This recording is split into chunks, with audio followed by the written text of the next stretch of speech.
We all have different ways of expressing our emotions.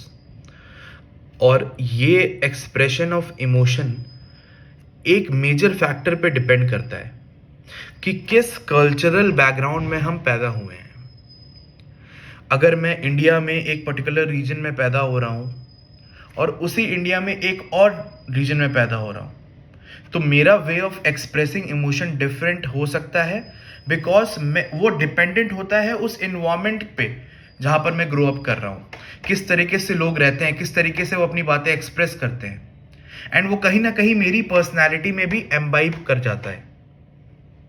अगर इसको एक ब्रॉडर कॉन्टेक्स्ट में पढ़ा जाए तो कुछ आर्टिकल्स ऐसे आपको मिलेंगे जो कि कल्चरल डिफरेंसेस और एक्सप्रेशन ऑफ इमोशन के बारे में बात करते हैं, और उन आर्टिकल्स के थ्रू आपको एक कॉमन पैटर्न पता चलेगा कि ये जो ईस्ट एशिया स्पेसिफिक रीजन है या फिर इंडिया एक स्पेसिफिक रीजन है, यहां पर suppression of emotion is a major factor.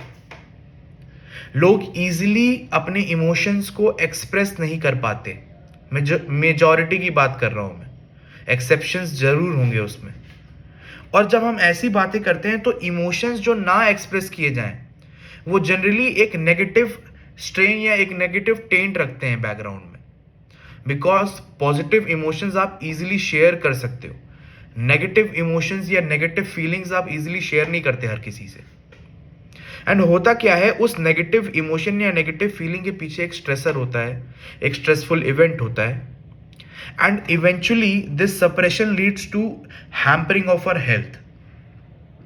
अब इससे यहां पर एक मेजर फैक्टर जो हम रियलाइज करना भूल जाते हैं कि ये स्ट्रेस, ये suppression of emotion can directly lead to disturbance in our gut health. पिछले आप 20 साल का लिटरेचर उठा के देखिए और आर्टिकल्स जर्नल्स में देखिए जाके, तो आपको एक मेजर रिलेशन मिलेगा गट हेल्थ में और स्ट्रेस में। एंड ये एक बाई डायरेक्शनल रिलेशनशिप है कि स्ट्रेस की वजह से गट हेल्थ खराब होती है और खराब गट हेल्थ की वजह से कुछ साइकोलॉजिकल डिस्टर्बेंसेस भी हो सकते हैं। इसलिए इसको बाई डायरेक्शनल रिलेशनशिप कहा गया है। अब होता क्या है कि मान लीजिए आप किसी स्ट्रेसफुल इवेंट से गुजर रहे हैं एंड अचानक से उस इवेंट के 2-3 दिन बाद you start feeling complaint in your gut, you start having symptoms of pain in abdomen, you start having disturbance in gas formation, you start having flatulence, you start having eructations. And when you go to the homeopath who generally asks the cause, तो वो पूछेगा कि आपने कुछ उल्टा सीधा खाया था, आपने कुछ उल्टा सीधा पिया तो नहीं था, कोई इन्वायरमेंटल चेंज तो नहीं आया, एंड आप बोलेंगे नहीं कुछ ऐसा तो नहीं हुआ। And I'm saying if because not everyone asks this question and we should ask this question। और मैंने भी ये अभी पिछले कुछ इवेंट्स ऐसे क्लिनिक पे हुए जब मैंने ये रियलाइज़ किया कि हम ये क्यों नहीं पूछते जब भी हमारे पास कोई स्टमक रिलेटेड कंप्लेंट वाला पेशेंट आता है। आप ज़रूर पूछिए कि क्या कोई स्ट्रेसफुल इवेंट हुआ है अक्यूट, या कोई क्रॉनिक स्ट्रेस चलती चली आ रही है, बिकॉज वो एक मेजर कॉजेशन है डिस्टर्ब्ड गट हेल्थ का। अगर आप आर्टिकल्स उठा के देखेंगे तो GERD like symptoms, PUD peptic ulcer disease, आप हैरान होंगे कि एक मैंने आर्टिकल पढ़ा था और उसमें PUD को बोला गया है कि डाइवोर्स्ड, विडोड और सेपरेटेड लोगों में PUD ज्यादा पाया जाता है। Reason being that stressful environment they live इन।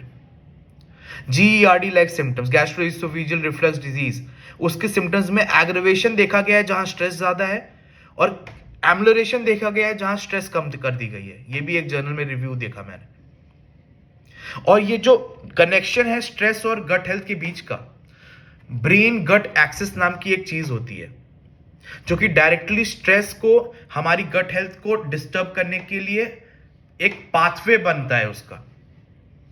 अगर आप स्ट्रेस फील कर रहे हैं तो हमारे गट में एक माइक्रोबायोम है, बैक्टीरियाज रहते हैं जो कि एक होम्योस्टेसिस में रह रहे हैं ह्यूमन सेल्स के साथ, और वो को डिपेंडेंट है ईच अदर के, क्योंकि उनको एक नॉर्मल फिजियोलॉजिकल होम्योस्टैटिक एनवायरनमेंट बनाना है गट में। अब जब स्ट्रेसफुल इवेंट आते हैं तो ये देखा गया है कि ये जो नॉर्मल होम्योस्टैटिक यहां पर एक चीज चल रही है, इसमें ऊपर नीचे होने लगता है, इसमें डिस्टर्बेंस पैदा हो जाती है। और इस मिसमैच की वजह से जनरली गट हेल्थ डिस्टर्ब होती है और हमारे को वो सिम्टम्स देखने को मिलते हैं जो जनरली हमें पेशेंट्स बताते हैं।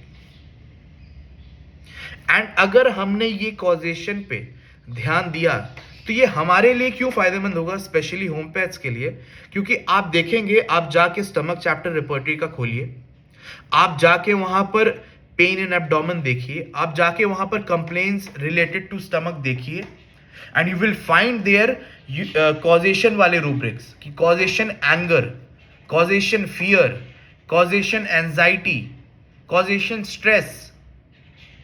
मटीरिया मेडिका और रिपर्टरी में ऐसे एन नंबर ऑफ एग्जांपल्स मिलेंगे जहां पर ये डायरेक्ट कॉजेशन, जो आज प्रूव हो चुका है कि ब्रेन गट एक्सिस के थ्रू स्ट्रेस और गट हेल्थ का एक रिलेशन है, एस्टैब्लिश्ड रिलेशन है।